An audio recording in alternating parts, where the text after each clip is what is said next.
네, 안녕하세요. 지식 디자이너입니다. 네, 오늘은요, 조직 개발 관련해서 조직을 바라보는 시각이 변해야 한다라는 주제로 이야기를 좀 나눠보도록 하겠습니다. 먼저 4차 산업혁명에 대한 이야기를 좀 꺼낼까 해요. 4차 산업혁명 여러분들 뭔지 아시나요? 이 부분을 좀 자세히 아시는 분들도 있고 모르시는 분들도 있는데 이 부분에 대해서 자세히는 설명은 안 하겠습니다만은 일단 증기기관의 1차 산업혁명, 증기기관으로 대표되는 1차 산업혁명, 그리고 전기나 내연기관에 대표되는 2차 산업혁명, 그리고 컴퓨터 인터넷으로 대변되는 3차 산업혁명, 그리고 지금은 4차 산업혁명, 그리고 4차 산업시기다라고 많이 이야기를 하고 있는데요. IoT나 로봇들, 그리고 AI, 그리고 3D 프린팅이나 아니면 AR, VR 이런 어떤 기술 발달로 인해서 이것들이 접목이 돼서 어떤 새로운 가치를 창출을 한다든지, 그래서 혹자는 누군가는 일자리를 잃고 또 누군가는 또 일자리가 생기는 그런 현상을 또 두려워하고 그런 현실이 지금의 현실이 아닌가 생각이 되고요. 이런 현실이 지금 좀 표현을 하자면 점점 더 복잡해지는 세계가 아닌가라는 생각이 들어요. 그러니까 과거는 미래에 대해서 좀 예측을 할 수 있는 부분이 많았다면 현재의 우리 지금 삶을 살고 있는 세상은 예측을 하기가 점점 더 어려워지는 세상이 아닌가라는 생각이 들어서 일단 4차 산업혁명을 가지고 화두를 좀 던져보았습니다. 네, 이번에는 이제 코닥 사례를 좀 말씀을 드리려고 하는데요. 코닥이라는 기업 알고 계십니까? 네.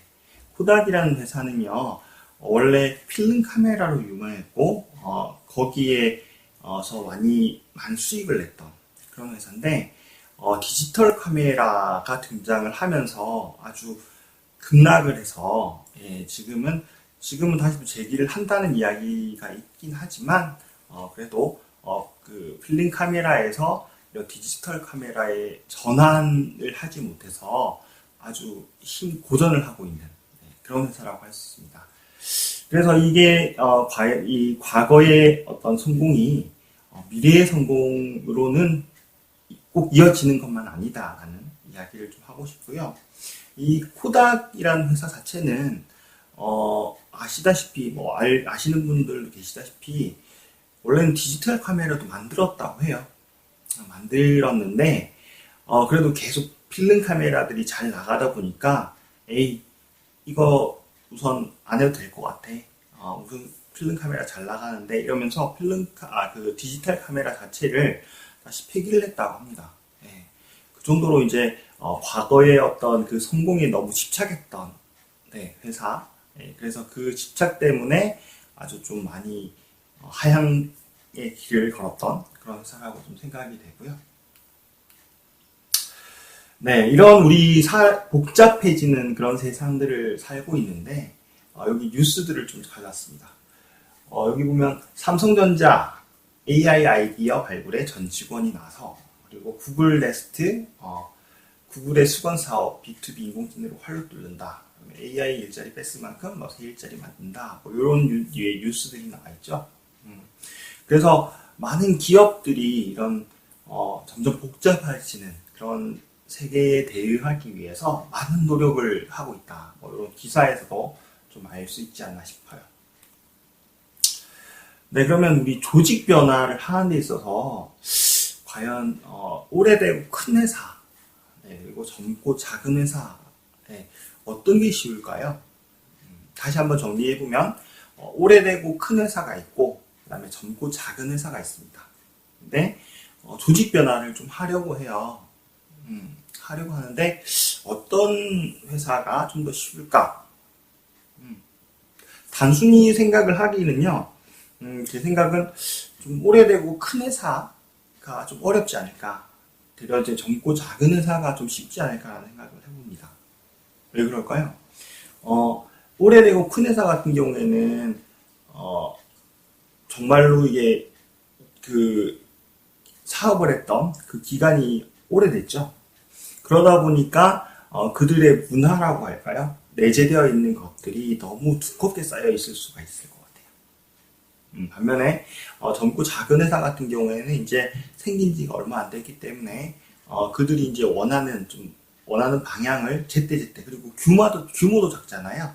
그러니까 변화하기가 쉬울 것 같다는 생각이 듭니다.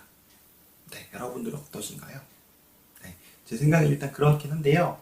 우선 현대라는 큰 회사, 우리가 알고 있는 아주 크고 오래된 회사죠. 그리고 유니타스라는 회사 두 가지를 좀 비교를 한번 해볼까 합니다.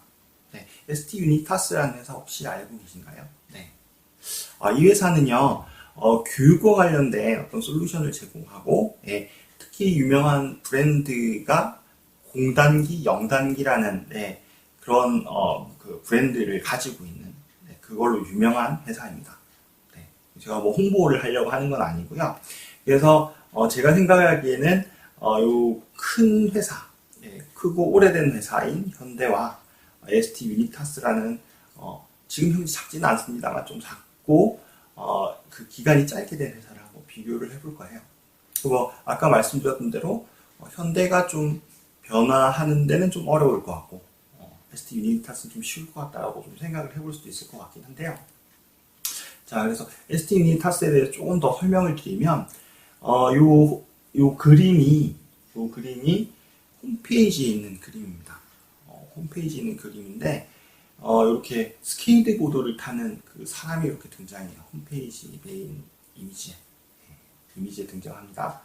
그래서 제가 어떤 그 기업 평판을 제공하는 그런 그 앱이랄까요? 홈페이지가 있잖아요.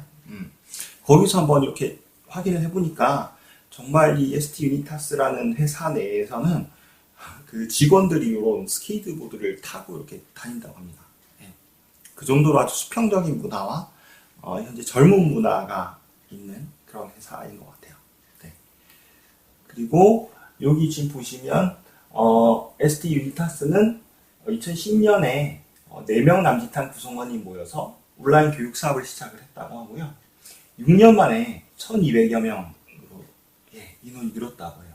4명에서 1200명, 6년 만에 그렇게 뜬 회사라고 합니다. 자, 두 가지를 비교해서 아까 뭐 말씀을 드렸죠. 문화적인 측면에서 변화의 측면에서 어떤 회사가 더 변화하기 쉬울까? 그래서 ST 유니타스라고 이야기했습니다. 그런데 과연 정말일까요? 정말일까요? 네, 저는 이렇게 궁금하기도 한데요. 답변은 저는 이렇게 생각해요. 그럴 수도 있고 그렇지 않을 수도 있다. ST 유니타스처럼 변화에 정말 능동적으로 대응해서 지금 수평적인 문화가 잘 정착된 회사도 있는 반면에요. 그렇지 않을 수도 있을 것 같다는 생각이 듭니다. 과연 작고 기간이 짧다고 해서 변화에 민감하게 반응하고 쉽게 반응할 수 있을까? 그건 아니라고 봅니다. 그거는 왜냐하면 어떤 조직의 관리자라든지 CEO라든지 그런 윗분들이 계시죠? 윗분들의 생각에 좌지우지 된다고 생각을 해요. 요즘은 또 어떻게 보면 그 대기업들 자체는 벌써 그들은 그 몸집이 너무 크고 체계적으로 운영을 해야 된다라고 생각을 하고 있기 때문에 대려 변화 관리를 더 잘하고 있는 경우가 많은 것 같아요. 그래서 정말 뭐 어떤 기업들, 현재는 좀 수직적 문화가 좀 강하긴 하지만 다른 또 기업들 같은 경우에는 체질 개선을 많이 하려고 노력을 합니다. 왜? 그렇게 해야만 그들이 변화할 수 있는 걸 알기 때문에.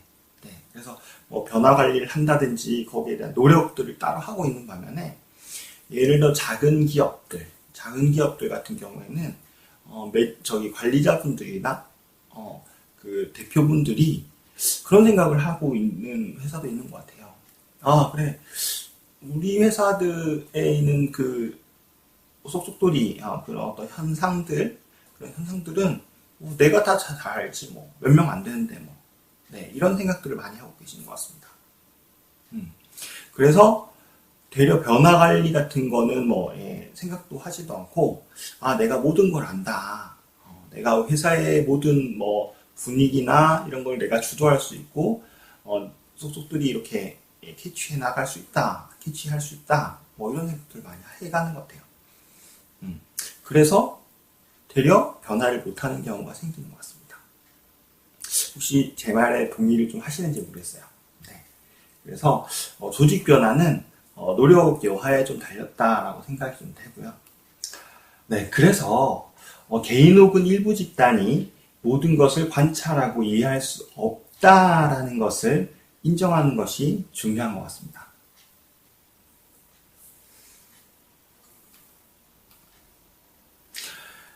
네, 이번에는 조직에 대한 여러분들의 생각을 한번 확인해보는 시간을 좀 가지도록 하겠습니다.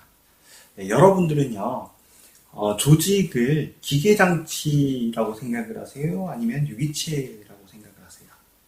네, 기계장치라는 것은요, 예를 들어 기계들의 어떤 문제가 생기면 그 정비하시는 분들이, 엔지니어들이 다 이렇게 하나씩 알 수 있죠. 물론 시간이 좀 걸리긴 하겠지만 문제점을 찾을 수가 있습니다. 근데 유기체적이라는 것은요, 여기 그림에도 보시다시피 막 복잡하게 얼룩이 섞여 있어요. 그래서 문제점을 찾기가 너무 어렵습니다. 그죠? 네.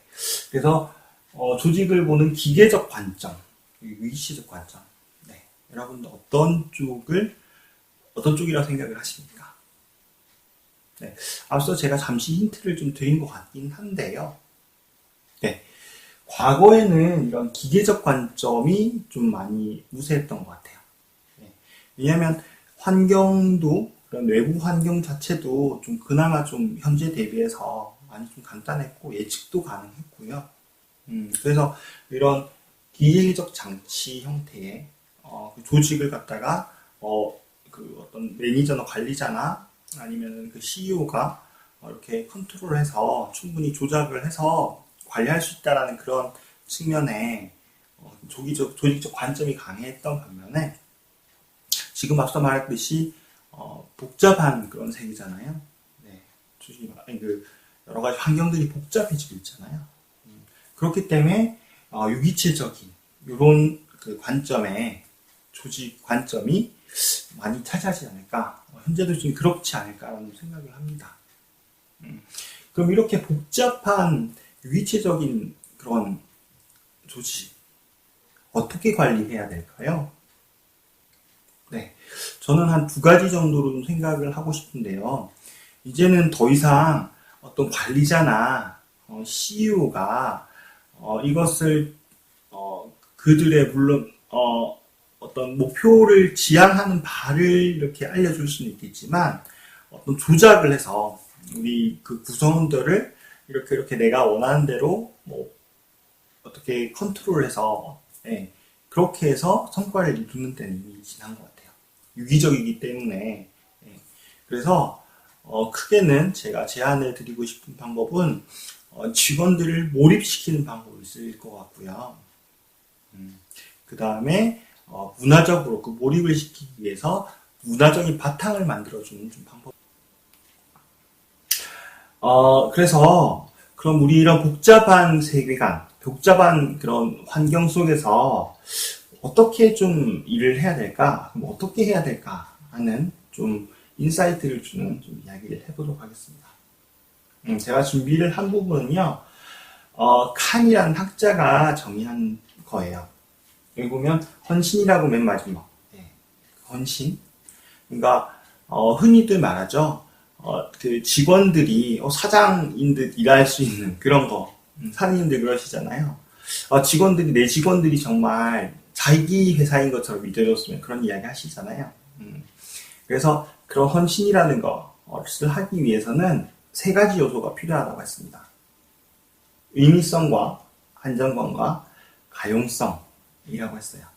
그러니까 전반적으로 몰입이라고 하고 헌신이라고도 이야기하는데 의미성을 가져야 된다라는 말은 내가 하고 있는 게 의미가 있어야 된다는 거예요. 그렇게 하려면 어떻게 해야 될까요?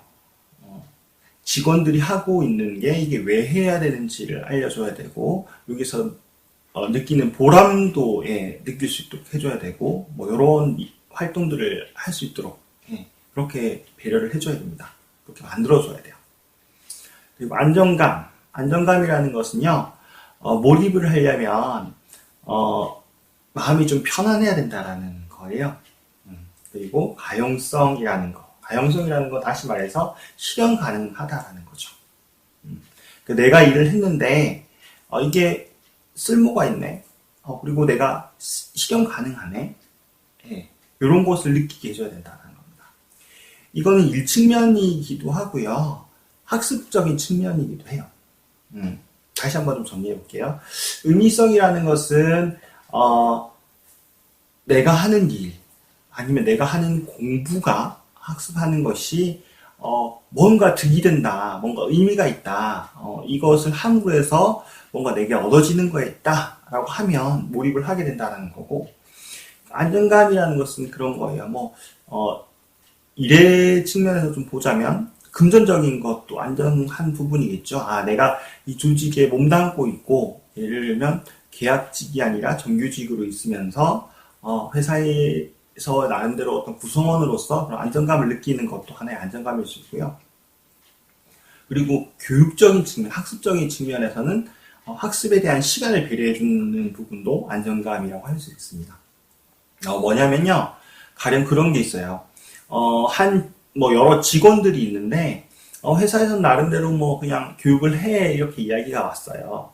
그런데, 개별 업무가 있어요. 개별 업무에서 예를 들어 어떤 클라이언트와의 어떤 그런 전화나 이런 응대 때문에, 너무 이렇게 교육할 시간조차 할애가 되지 않는 경우가 있겠죠. 물론, 회사 측면에서는 그냥 하라고 지시를 하긴 했지만, 실질적으로, 담당자 입장에서는 고객에 대해서 응대를 해야 되고, 클라이언트에 대한 응대를 해야 되고, 그러다 보니까 교육을 할 시간은 없고, 여유는 없고, 그러면은 많이 갈등이 되겠죠.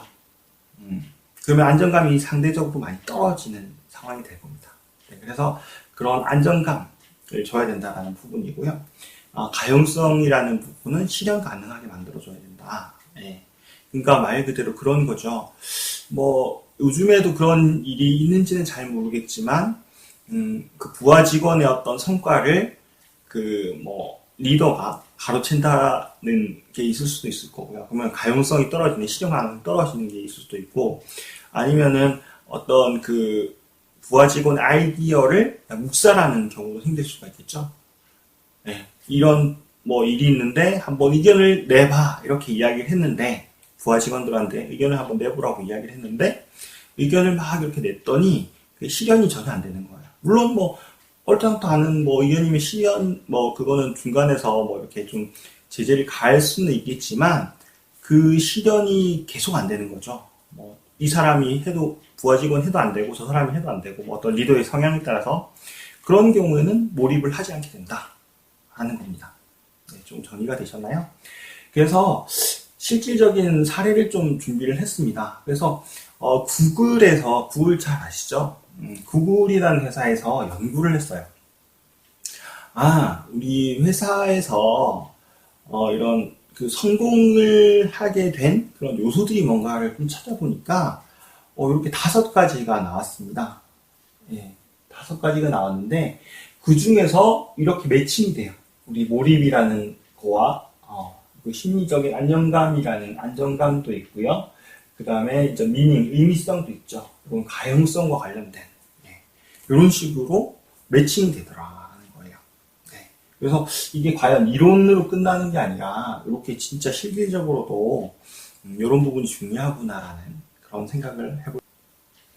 네, 이번에는요, 스타벅스 아르바이트생 사례를 좀 준비를 했습니다.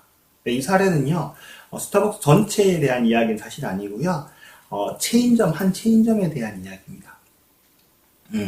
한 지점장이 있는데요, 그 지점장이, 그 지점에 대한 미션, 사명이죠, 소명, 사명이라고 하는데, 그 사명을 정의를 했습니다. 우리 지점은 그 남녀 누구나 와서 매장에 들어와서 몇 시간이나 좀 머물 수 있는 공간을 좀 만들었으면 좋겠다라고 생각을 하고 있었어요. 그래서 이제 신입 직원이 들어왔죠. 그래서 신입 직원한테 나는 이런 공간을 만들려고 해라고 이야기를 했어요.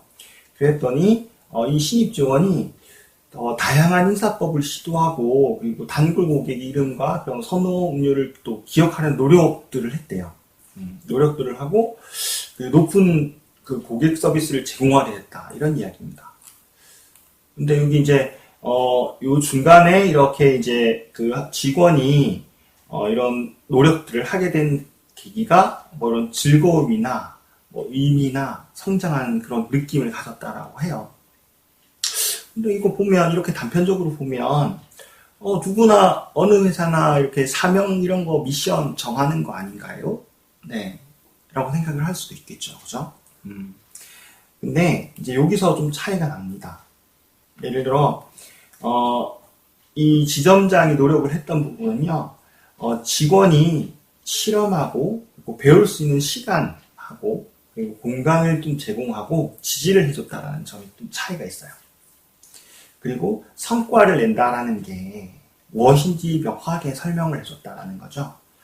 그리고 직원 스스로 문제를 해결할 수 있도록 했다라는 겁니다. 그게 가장 큰 차이점이에요. 그리고 또 보면 그래서 직원이 현재 중요하고 의미 있는 그 일을 하고 있다라는 것을 좀 깨닫게 됐다. 그래서 그리고 긍정적이고 일관된 가치와 공동의 그 목표의식을 갖고 살아가길 바라고 리더 스스로 그런 삶의 모습에 본보기를 보여주었다. 그리고 고객의 이익을 우선시했다. 뭐 이렇게 되어 있는데요. 한번 비교를 한번 해보자고요. 다른 지점에 동일한 이런 사명을 가지고 있긴 있어요. 그런데 사명과 그 지점장의 어떤 생각하고가 좀 달라. 괴리가 있어요. 여기 앞에 지점장 같은 경우에는 남녀노소 누구나 매장에 들어와서 편안한 거를 추구한다고 했잖아요. 그거 하나였어요. 그죠? 그래서 그런 사명을 직원이 또 이해를 했던 거고, 이제 후자의 어떤 지점을 좀 상황을 한번 예를 가정을 하면 그런 거겠죠. 사명은 있지만 나는 사실 돈을 좀 벌고 싶어. 그래서 수익을 내고 싶어. 근데 나 수익 같이 갖지 않을까? 우리 같이 공동으로 가질 거야. 직원한테. 그럼 어떻게 해야 돼? 예, 많이 이걸 순환을 많이 시켜야겠죠. 그래서 이 순환을 많이 시켜서 사람들이 가능한 좀 이제 판매를 많이 하고 자리도 이제 짧게 앉아 있어야 되고 이런 것들이 필요하잖아요. 그러다 보면 그 직원들이 어떻겠어요? 막 커피나 음료 만들기 바쁘겠죠. 바쁘다 보면 고객 응대하는 게 좀 소홀해질 수도 있고요. 그죠? 소홀해질 수도 있고, 그리고 또 한편으로는 고객이 한창 좀 오랫동안 머물러 있는 고객들에 대해서는 좀 눈치를 또 줄 수도 있을 것 같다는 생각이 들어요. 그렇죠? 그리고, 네. 그런 상황이 좀 발생할 수 있을 것 같다. 그래서 정해진 미션과, 그 다음에, 그것을 지키려는 노력이 일단 필요하다라는 점인 거고요. 그 다음에 또 다른 지점을 한번 생각을 해보자고요. 매니저가 이런 미션을 정하고, 신입 직원에게 이야기를 해줬어요. 우리의 어떤 소명은 남녀 누구나 매장에 들어서 편안하게 쉴 수 있는 공간이다라고 했어요. 그런데, 그래서 직원들, 신입 직원도, 그래? 그러면 나는 어떻게 좀 해야 될까 고민도 하고 막 이렇게 했어요. 그래서 혼자서 했는데, 옆에 직원들은 그렇게 하지 않는 거야. 옆에 직원들은 막 고객 응대도 소홀히 하고 이렇게 되는 거예요. 그러면 신입 직원은 어떻게 생각을 할까요? 네. 나만 이렇게 하는 건가라는 좀 처음엔 의아해 하다가 이내 뭐 그 전에 동료 직원들, 선배 직원들과 비슷하게 또 되지 않을까라는 생각이. 네. 그래서 정리를 한번 해보겠습니다. 오늘 이야기를 좀 정리를 해보면요. 우리 지금 현재 세계들, 환경들이 매우 복잡해지고 있다라는 거고요. 그래서, 기계적인 어떤 관점보다는, 조직을 유기체적인 관점으로 봐야 된다라는 거예요. 그래서 유기체적인 관점으로 보고, 실질적으로 그것을 이루기 위해서 어떤 그 결과를 만들어 나가게 하기 위해서는 이런 문화가 중요한데 그 문화라는 것은 조직의 어떤 소명이나 사명, 미션과 일치가 되는 그런 문화 그리고 그 문화 측면에서 어떤 그 일들이 이루어져야지 성과로 이루어질 수 있다라고 할 수 있을 것 같습니다. 네, 오늘 이야기는 여기까지 하도록 하겠습니다. 감사합니다. 지식 디자이너